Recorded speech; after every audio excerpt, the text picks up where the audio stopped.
Hello, welcome to Japanese Craft Beer Reviews. Today we will take a trip to the center of Japan, to the ancient capital of Nara, and we're going to look at a beer from Nara Brewing Company. And Nara is located in the center of Japan.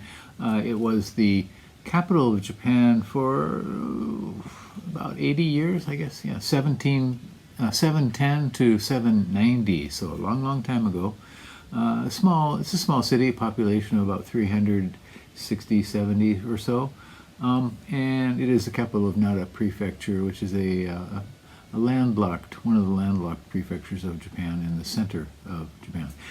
It is a place of history for sure, and many tourists go there to see the temples. You can see the largest wooden temple in the world and the oldest wooden temple in the world, both in the Nara area. So a lot of historical artifacts there. Interesting place for a visit. Not a place I think I'd like to live. It seems to be kind of slow. Someone said that Nara's been a kind of funk for the last 1,200 years or so, since they are no longer the capital of Japan. In any case, Nara Brewing was founded in 2017, and the head brewer is Namioka Yasunori. He worked at Kyoto Brewing as an assistant brewer and then struck out on his own to create Nara Brewing.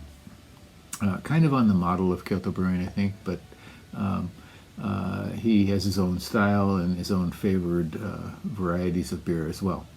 They have a tap room there, and the tap room is open on Saturdays and Sundays only, as far as I know still. And you can try 3 or 4 different taps and buy bottles to go and growlers as well to go. So Nara has a kind of small population. It's primarily a rural forested area. There's Nara Brewing, Nara Matcha Brewing, Sony Kogen beer, and a new one which I kind of like called the Good Wolf beer as well. To my mind, Nara is the best, and they have great label art. This is perhaps not one of them, but if you go online to their website, you check out their labels. Just quite astounding, and interesting names for their beers as well. And so this beer we're going to look at today is called Nara Brewing Deep Breath Cold IPA. It's classified as an IPA. I don't think Rate Beer has a cold IPA category. Untapped, I believe, does. On Rate Beer, there's only one rating when I checked, and that was at 3.9, pretty high. Untapped, 57 ratings, and the average is also quite high, 3.83. 6% alcohol by volume and 36 IBUs. Okay. So what is cold IPA? People might say if it's been in the refrigerator, it's cold. Not exactly. And some people think it's not really a style. It was pioneered by Wayfinder Beer in Portland, Oregon, which is actually a great brewery. And it is brewed with lager yeast. Okay? So it's an IPA, but not really technically an ale. It's fermented at a higher temperature than lager, but colder temperature than ale. Also dry hopped, and some people often tend to say, well, what's the difference? We have India Pale Lager, and India Pale Lagers generally tend to be all malt, whereas cold IPAs can have some adjuncts in them. And this one has Eldorado hops, Mosaic, Nelson Sauvin, Simcoe, and Talus. The malt bill is pale ale malt, wheat malt, and pale malt, and Cara pills. So from what I've read, the cold IPA can have some adjuncts in it. Sometimes people put rice or corn or something in it, and it's not lagered at a cold temperature like lagers are. In IPAs, I'm sorry, but both of them tend to have lager yeast. So the India Pale Lager and cold IPAs both use lager yeast. So basically, what they're trying to create is a hop-forward beer, which is like an IPA, but kind of crisp and clean, like a lager. So, okay, so it's interesting, but many people aren't convinced that it is a style. Okay, so this is 36 international bittering units and 6% alcohol by volume. Shall we give this one a go?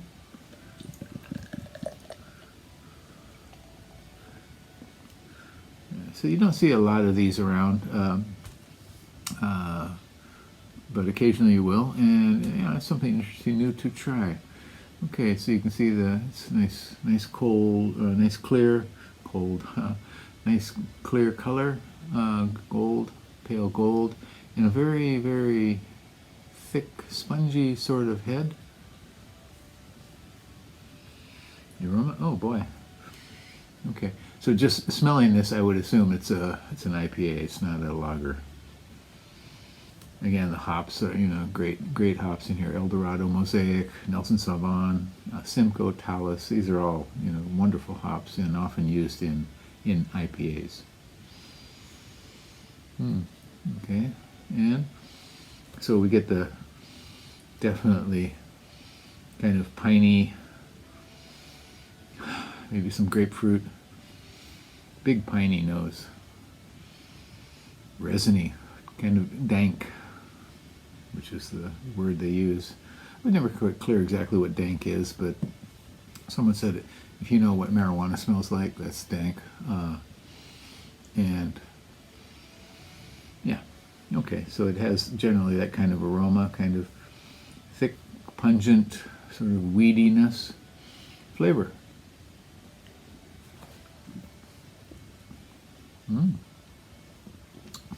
Okay, again, it tastes like an IPA.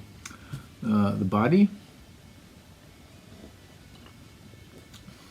does seem a little thinner than an IPA. Not much, though. It's not really.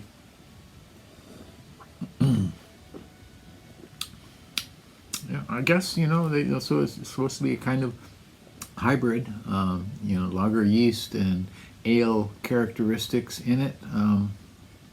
It's interesting, unusual. I kind of like it, actually.